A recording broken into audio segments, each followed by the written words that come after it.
Hello guys, welcome back to my YouTube channel. आशा है कि आप सभी काफ़ी अच्छे होंगे और अपने एग्ज़ाम की तैयारी आप सभी काफ़ी अच्छे से कर रहे होंगे।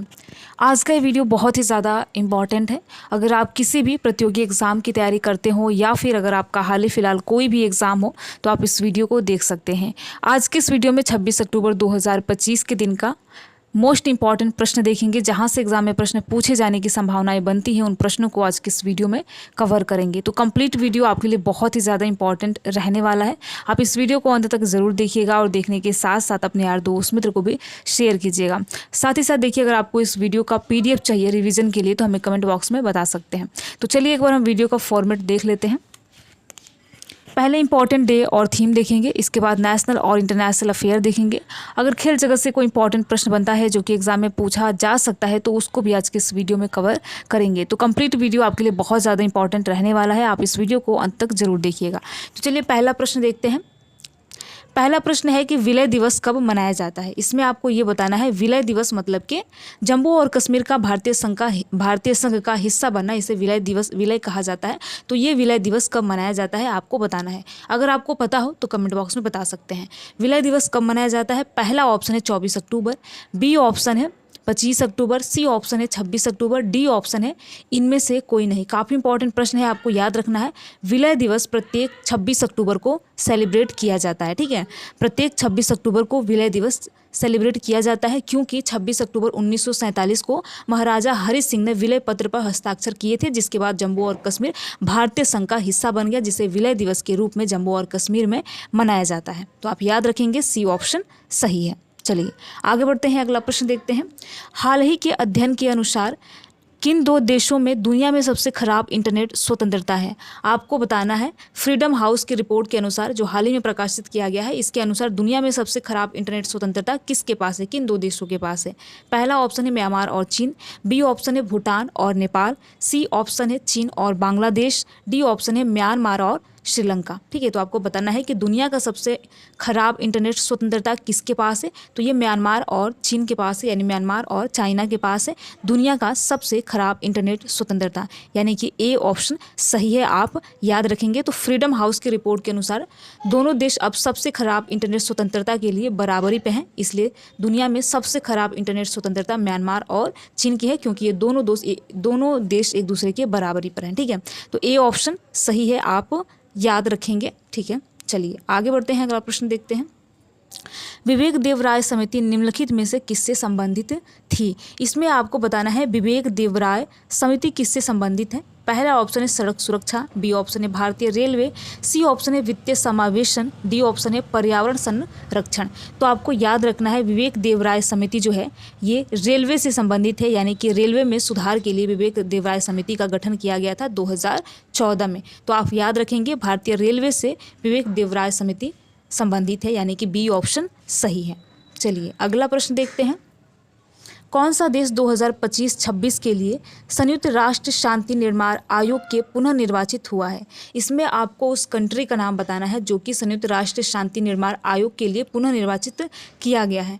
पहला ऑप्शन है म्यांमार, बी ऑप्शन है चीन, सी ऑप्शन है भारत, डी ऑप्शन है इंडोनेशिया। तो काफ़ी अच्छी खबर है हमारे देश के लिए कि भारत को 2025-26 के लिए संयुक्त राष्ट्र शांति निर्माण आयोग में पुनः निर्वाचित किया गया है। यह वैश्विक शांति और स्थिरता के प्रति भारत की प्रतिबद्धता को दर्शाता है। ठीक है, तो आप याद रखेंगे भारत को यहाँ पर निर्वाचित किया गया है, पुनः निर्वाचित किया गया है, सी ऑप्शन सही है। आगे बढ़ते हैं, अगला प्रश्न देखते हैं। हाल ही में किस राज्य सरकार ने मुख्यमंत्री युवा उद्यमी विकास अभियान योजना शुरू की है। आपको बताना है कि किस राज्य सरकार ने मुख्यमंत्री युवा उद्यमी विकास अभियान शुरू किया है। पहला ऑप्शन है कर्नाटक, बी ऑप्शन है गुजरात, सी ऑप्शन है मध्य प्रदेश और डी ऑप्शन है उत्तर प्रदेश। तो आपको याद रखना है मुख्यमंत्री युवा उद्यमी विकास योजना अभियान जो है ये हमारे राज्य के यानी यूपी के मुख्यमंत्री माननीय योगी आदित्यनाथ जी के द्वारा युवा उद्यमियों को ऋण प्रदान करने के लिए मुख्यमंत्री युवा उद्यमी योजना शुरू किया गया है। तो आप याद रखेंगे उत्तर प्रदेश राज्य सरकार के द्वारा ये योजना शुरू की गई है। ठीक है, तो सी ऑप्शन सही है। आगे बढ़ते हैं, अगला प्रश्न देखते हैं। हाल ही में इंगंगा रुगिनिनो को किस देश की प्रधानमंत्री नियुक्त किया गया है? इसमें आपको बताना है इंगंगा रुगिनिनो को किस देश की प्रधानमंत्री नियुक्त किया गया है। पहला ऑप्शन है बेलारूस, बी ऑप्शन है पोलैंड, सी ऑप्शन है लिथुआनिया, डी ऑप्शन है एस्टोनिया। तो देखिए हाल ही में इंगंगा रुगिनिनो को लिथुआनिया का प्रधानमंत्री नियुक्त किया गया है 2025 में।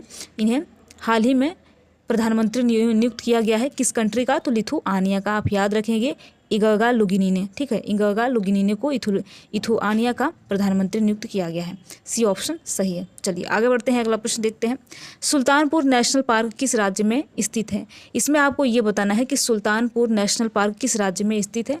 पहला ऑप्शन है कर्नाटक, बी ऑप्शन है हरियाणा, सी ऑप्शन है उत्तर प्रदेश, डी ऑप्शन है गुजरात। तो सुल्तानपुर नेशनल पार्क ये हरियाणा राज्य में स्थित है, यानी कि बी ऑप्शन सही है। सुल्तानपुर नेशनल पार्क हरियाणा राज्य में स्थित है और दिल्ली से लगभग 46 किलोमीटर दूरी पर ये स्थित है, तो आप याद रखेंगे। चलिए आगे बढ़ते हैं, अगला प्रश्न देखते हैं। गढ़ी माई महोत्सव मुख्य रूप से किस देश में मनाया जाता है? इसमें आपको बताना है कि गढ़ी माई जो महोत्सव है किस देश में मुख्य रूप से मनाया जाता है। पहला ऑप्शन है नेपाल, बी ऑप्शन है भूटान, सी ऑप्शन है म्यांमार, डी ऑप्शन है बांग्लादेश। तो आपको गढ़ी माई महोत्सव के बारे में याद रखना है कि मुख्य रूप से नेपाल में मनाया जाता है और यह त्यौहार हर 5 साल में मनाया जाता है। और किस जिले में मनाया जाता है? बारां जिले के बरियारपुर में स्थित गढ़ी माई मंदिर में इसका आयोजन किया जाता है। तो आप याद रखेंगे गढ़ी माई महोत्सव जो है ये मुख्य रूप से नेपाल देश में मनाया जाता है। ए ऑप्शन सही है। चलिए आगे बढ़ते हैं, अगला प्रश्न देखते हैं। ग्रेट योजना जो समाचारों में देखी गई किस क्षेत्र से संबंधित है? इसमें देखिए अगर आपको ग्रेट का फुल फॉर्म पता हो तो आप इस प्रश्न का आंसर बता पाएंगे। प्रश्न ये है कि ग्रेट योजना जो समाचारों में देखी गई थी किस क्षेत्र से संबंधित है। पहला ऑप्शन है शिक्षा, बी ऑप्शन है टेक्सटाइल, सी ऑप्शन है कृषि, डी ऑप्शन है स्वास्थ्य सेवाएं। तो सबसे पहले तो आप ग्रेट का फुल फॉर्म जान लीजिए, यानी ग्रेट का मतलब क्या होता है।